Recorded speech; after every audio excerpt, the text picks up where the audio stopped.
Bueno, cordial saludo. Mi nombre es María Alexandra López Londoño y en esta ocasión voy a realizar la sustentación correspondiente para la fase 6, evaluación de estrategias de manejo fisiológico. Entonces, el cultivo que elegí fue el de limón, su nombre científico es Citrus limón L. Y adicionalmente la estrategia que elegí también fue la de inducción floral. Entonces tenemos que el limón es uno de los cultivos pues, de mayor importancia económica en regiones tropicales y subtropicales como Colombia. Y es un cultivo que tiene ciertas particularidades, ciertos requerimientos pues, agroclimáticos. Entonces, por ejemplo, en cuestiones de riego, de drenaje, sobre todo es bastante susceptible, sensible pues al exceso de agua, ¿cierto? Entonces requiere pues como ciertas medidas en cuanto al manejo hídrico. Asimismo, también es bastante sensible justamente en su etapa pues, de floración y su posterior fructificación. Entonces, la producción depende directamente de los procesos fisiológicos como son justamente la floración, la fotosíntesis, el transporte de carbohidratos, la regulación hormonal, la expresión genética y por supuesto también la parte climática. Entonces, tenemos pues que la inducción floral determina el éxito reproductivo y la productividad que éste va a tener, ¿cierto? Y la floración corresponde a las señales ambientales y fisiológicas específicas pues, que ocurren en el cultivo, teniendo en cuenta pues, que justamente la inducción floral ocurre, pues, o sea, es como la que marca ese parteaguas entre el desarrollo vegetativo y ya el desarrollo reproductivo.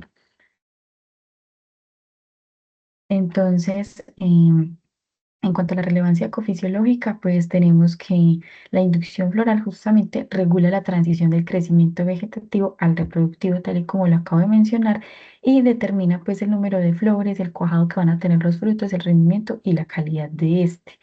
Y entonces se integran pues los procesos que acabo de mencionar y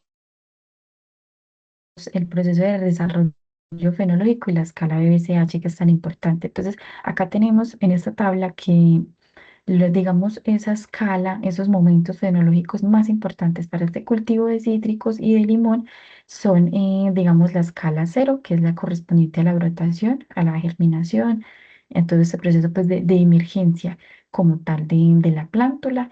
Luego pasa a la fase uno que es como tal del desarrollo vegetativo, entonces acá es donde se empiezan a desarrollar las hojas y empieza a darse pues como ese crecimiento en la planta.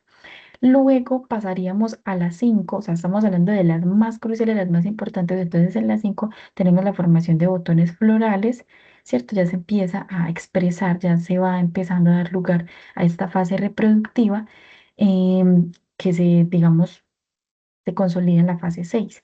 Y luego pasamos a la fase 7 donde se da justamente el cuajado del desarrollo de los frutos, culminando con la fase 8 que es la que comprende, pues, como tal, el proceso de maduración. Entonces, como acaba de mencionar, el tema de la inducción floral tiene lugar, o sea, no está mencionado directamente en la escala de BCH, pero tiene lugar aproximadamente entre la escala 1 que es la de desarrollo vegetativo, y justamente pasando pues como a la fase 3 fase 5 que es justamente antes de que se dé pues como tal esa expresión en cuanto a los botones florales. En cuanto a la regulación genética, entonces tenemos que existen diferentes tipos de genes asociados a la inducción floral, entonces hay genes promotores y genes que son represores. Entonces, en ese sentido, la inducción floral pues tiene lugar 2 o 3 meses antes de la brotación y es regulada principalmente, por ejemplo, por cuestiones de bajas temperaturas y estrés hídrico. Entonces son dos factores muy importantes con los que hay que entrar a jugar para inducir precisamente a esa floración. Y entonces, teniendo en cuenta que estas condiciones ambientales activan la expresión del gen CIFT3, y estas pues se dan en las hojas y entonces la señal floral se transporta al meristemo, ¿cierto? Que es esa parte vegetativa donde interactúan con genes como CSLFY y CSAP1. Entonces, de esta manera es como se envían esas señales de inducción floral, ¿cierto? teniendo en cuenta que hay genes que, por ejemplo, pueden cumplir las dos funciones, pueden ser tanto represores como promotores, pero obviamente ellos van a actuar dependiendo del momento, o sea, deben darse las condiciones propicias, entonces justamente esto tiene mucho que ver con el tema climático y con el estrés hídrico. Y solamente, o sea, ellos se encargan de que la floración se dé solo en ese momento idóneo. Entonces, otro aspecto importante es que la presencia de los frutos inhibe la floración siguiente mediante la represión epigenética de CCMA-DS19. Entonces, algo que también ocurre mucho en cítricos es justamente el hecho de que si ocurre, digamos, durante un año o una temporada, porque este cultivo es sobre todo de temporadas, teniendo en cuenta pues que sobre todo hay temporadas, la alta va entre mayo y septiembre y escasea entre ya diciembre y abril, que es justamente pues como cuando los precios se elevan, que es algo que también es como el mensaje que hay que tener en cuenta para este tipo de cultivos y como a lo que hay que tratar de prospectar y con los aspectos que hay que entrar a jugar un poco, que es lo que estoy mencionando acá, teniendo en cuenta esto, dependiendo pues como según la cosecha, si son cosechas muy abundantes, por ende es una floración muy fuerte, esto lleva a un proceso en el que de cosecha se va a ver disminuido. Es como algo de regulación que tiene, pues, tiene muchas cítricos y es algo que también hay que entrar pues como a darle ese manejo integral a partir de los diferentes factores. Bueno, entonces en cuanto a la fotosíntesis tenemos pues que hay una relación porque están esos procesos fisiológicos en los cuales las hojas maduras funcionan como órganos fuente. Y a partir del proceso fotosintético, entonces la planta puede producir o sea, el proceso de fotosíntesis como resultado produce los carbohidratos necesarios para poder que ocurra justamente la diferenciación floral, la brotación, el crecimiento de los frutos. Y como importancia ecofisiológica, tenemos que una mayor actividad fotosintética permite una mayor acumulación de reservas y una mejor respuesta floral. Además, la disponibilidad energética condiciona la productividad. Entonces, eso implica que la planta debe estar pues en muy buenas condiciones de, por ejemplo, en tanto de nutrición como los procesos de fotosintéticos, de respiración, o sea, algo muy holístico para poder que la planta cuente con los recursos para poder llegar pues a esa floración. En cuanto al transporte de fotoasimilados, entonces justamente la relación fuente-sumidero, como acaba de mencionar, que digamos las hojas, entonces son los órganos fuente. Entonces en este caso, los fotoasimilados, pues, o sea, el producto resultante, teniendo en cuenta que igualmente estamos hablando de azúcares, carbohidratos, ¿cierto? Que son la fuente principal de energía de la planta, son transportados vía floema hacia las yemas florales, los frutos, las raíces y los brotes nuevos. Y entonces los frutos en desarrollo, en este caso, actúan como sumideros, ¿cierto? Entonces, una alta carga frutal va a disminuir las reservas, va a reducir los brotes e inhibir la floración posterior. Entonces, esto también explica parte de lo que acabo de mencionar en cuanto a ese efecto que produce la cosecha. Entonces, ese efecto justamente se llama es la alternancia productiva. Bueno, ahora hablando sobre los factores ambientales, ahondando un poco más en ellos, entonces tenemos pues que temperaturas cercanas a 15 grados inducen la floración. Entonces es el tema de unas temperaturas templadas, más bien bajas, frías. El déficit hídrico moderado también ayuda a activar los genes florales. La rehidratación posterior también va a estimular la brotación floral. Es decir, sí o sí necesitamos inducir a la planta a cierto estrés. Asimismo, la radiación solar favorece pues, el proceso fotosintético y la producción de carbohidratos, ¿cierto? O sea, de energía. En cuanto a la nutrición, es importante pues, suministrar nitrógeno porque este pues, regula el vigor vegetativo y el proceso también de floración.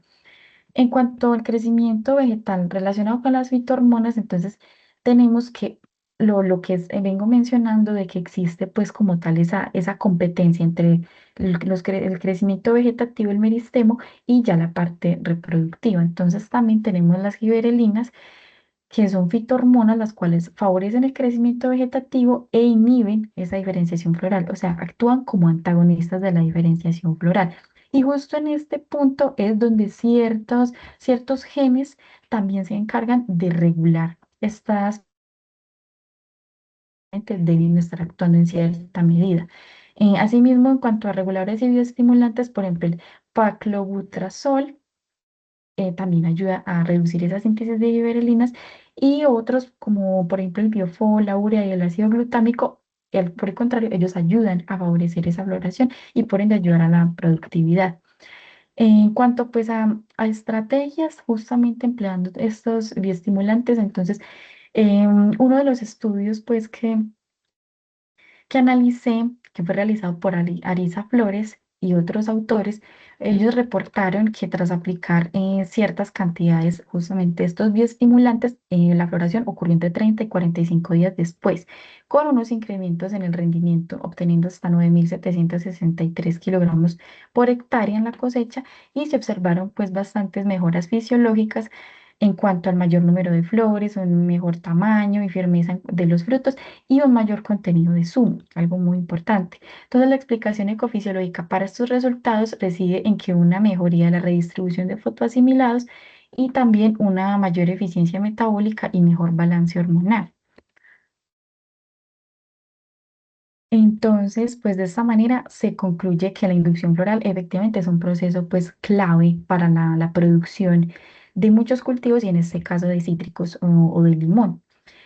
Y asimismo, pues digamos, tener un manejo ecofisiológico adecuado permite optimizar la sostenibilidad y rentabilidad de los cultivos. En cuanto a las recomendaciones, entonces es muy importante complementar digamos, estas estrategias en cuanto a los bioestimulantes, las fitohormonas, también, digamos, obtener material vegetal que tenga una buena procedencia para cuidar, pues, como ese acervo genético, esa expresión genética, también integrar todo esto con labores como la poda fisiológica y el raleo porque esto también está comprobado que ayuda justamente para el tema pues de esta inducción floral. Asimismo, es muy importante realizar el monitoreo fenológico apoyándonos, por ejemplo, en la escala de BCH para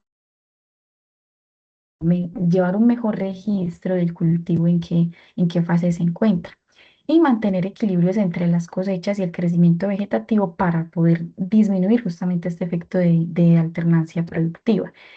Y bueno, y finalmente, pues como reflexión personal, para mí, pues es algo muy importante la fisiología de cultivos porque digamos, en mi proceso, en mi desarrollo profesional, compruebo pues que es algo fundamental porque me permite estudiar los comportamientos de cada especie vegetal, en este caso de interés agronómico, asimismo como la interacción que tiene con el medio, ¿cierto? Teniendo en cuenta tanto la bioquímica como ya los factores ambientales, agroclimáticos, cómo cada planta en específico interactúa y digamos qué necesidades tiene, cómo atenderlas, qué estrategias son las que se deben implementar. Entonces, eso en aras pues de tomar decisiones más informadas y por ende pues como propiciar un desarrollo más favorable para los cultivos. Y obviamente esto poniéndolo en la mira pues digamos, esta agronomía, esta agricultura más sostenible, ¿cierto? Entonces,